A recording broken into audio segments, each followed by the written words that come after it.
one perspective that I find helpful with the boundaries thing is that my firm telling people no or stop when they're overstepping my boundaries, I see that I'm giving them the gift of finding their resilience and autonomy, but sometimes I still don't do it very well too. Sending love.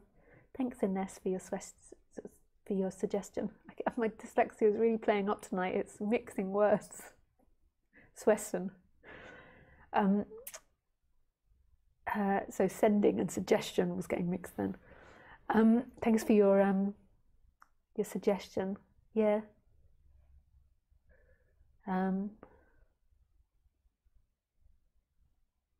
Yeah.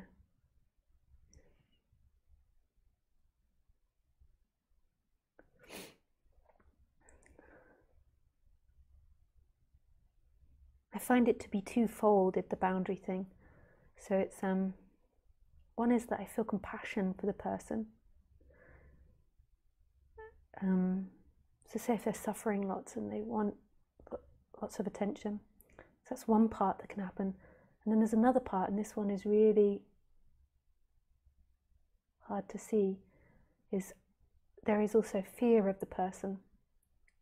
So when somebody crosses my boundary, I then become afraid of them, but it's very hard. It's really subtle. It's like really minute detail in my body. And then through becoming afraid of them, then I kind of allow them to cross my boundaries because I'm afraid of them. But it's really subtle. It's not, it really takes like me to really be connected to every part of my body to be able to feel it. Sometimes it can be happening really quickly. So it's these two things.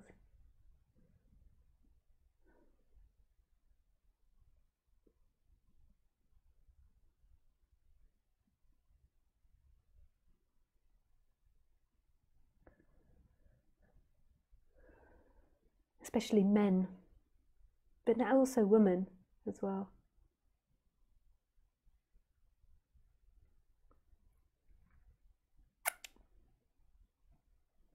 They're so subtle that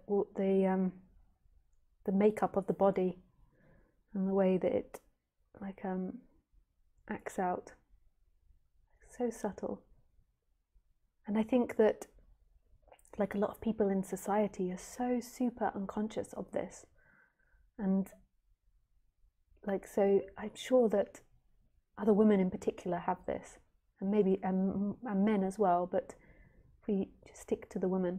And so then what you could tell yourself on the surface, if you're really not conscious of your body, is that you don't notice that there is fear arising from that person.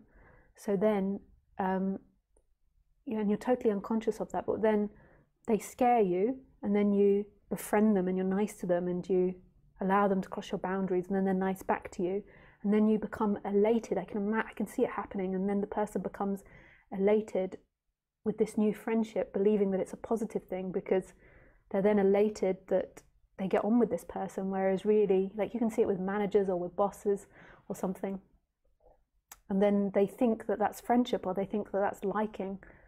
It's so subtle what's happening inside of us.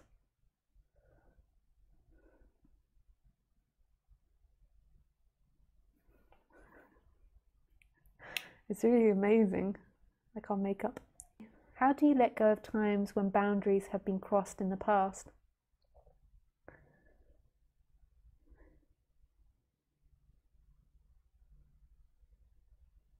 I think it's a continuous process.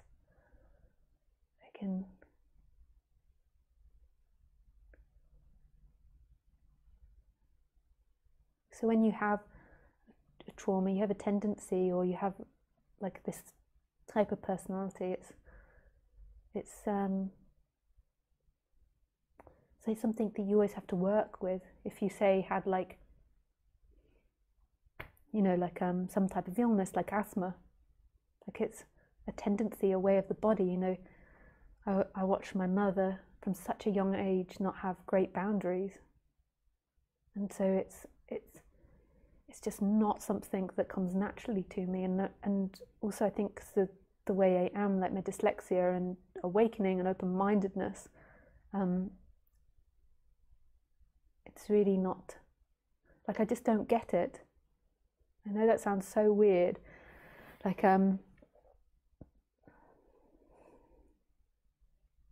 someone can be really arrogant and I can't really perceive it. That sounds so crazy. So they can be really arrogant and pushy and demanding, and I can't really see it. And it made it worse, the awakening, like less of an ability to see it. But I can kind of feel it if I really pay attention to my body.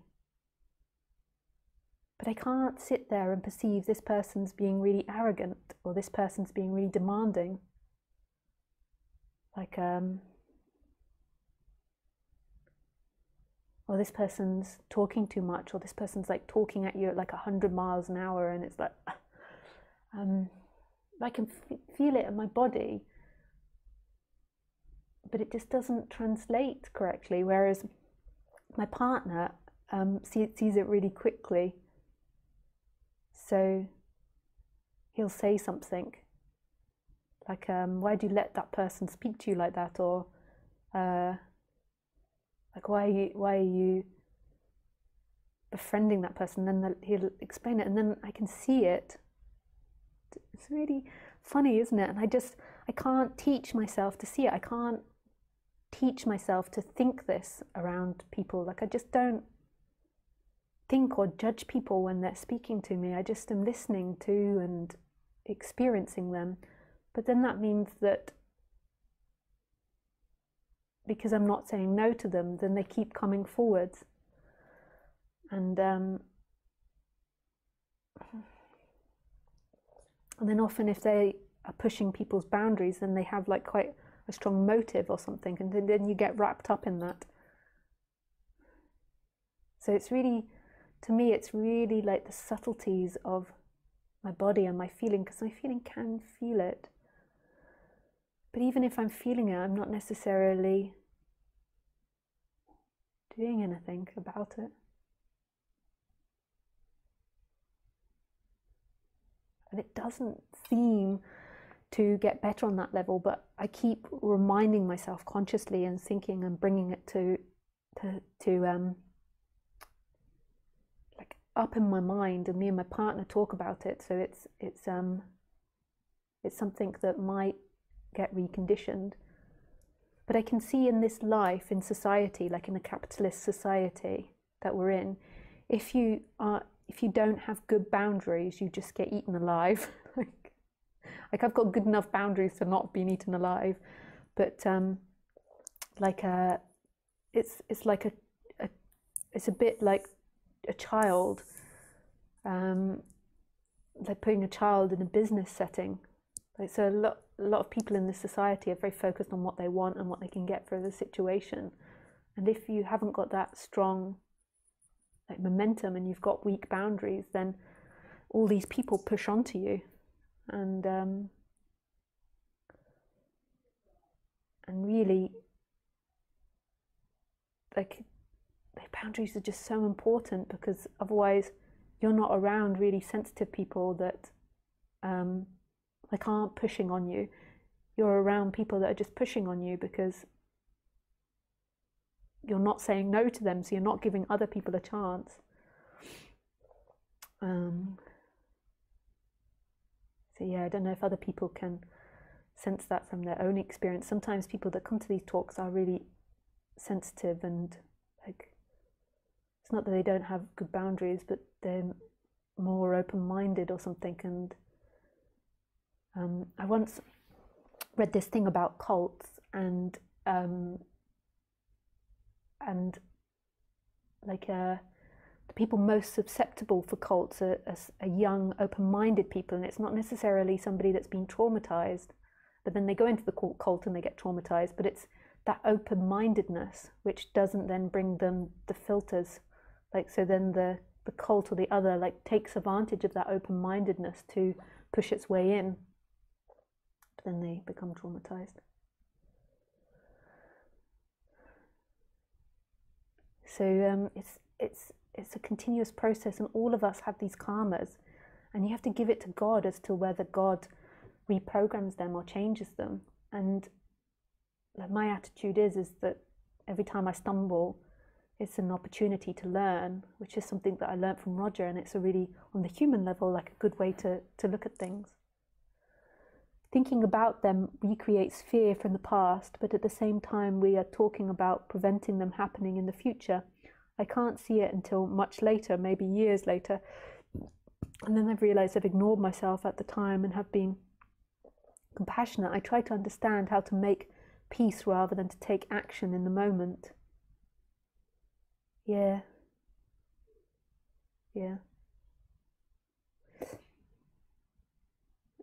It's really in the subtlety of the moment.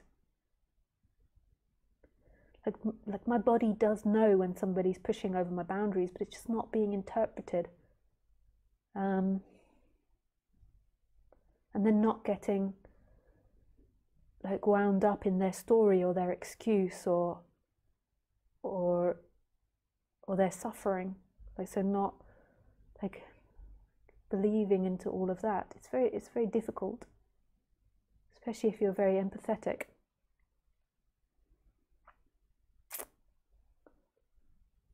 It's really nice to hear that awakening doesn't make you perfect in a personal level with boundaries and such. It really helps me relax and lighten up. I can settle in for the ride and know that the human work is a process even after awakening. Yeah, and it might be endless. Like when I was in India last time, me and my partner were sitting on a rock, and a sadhu came over. It was my partner's first time in India, so we engaged in conversation, and he had never met a sadhu before, so it was exciting for him. And the sadhu started teaching us, and he said, knowledge is infinite. And I just thought that's so beautifully said, like knowledge is infinite. And so is everything. So if everything is infinite, it's also the awakening on the human level is infinite. Like the possibilities of what the human can do is always expanding. So whenever you think that you've come to the end of something, then it's always an illusion of mind, because when you really know this world, you see that it's never ending. Like nothing ever ends. And to me that's beautiful. So the evolution of the human is infinite, and what it can do and what it can manifest. We're always waiting for that moment where we become still like the Buddha, and the personality becomes like the Buddha. But the Buddha is meant to represent the stillness of your essence.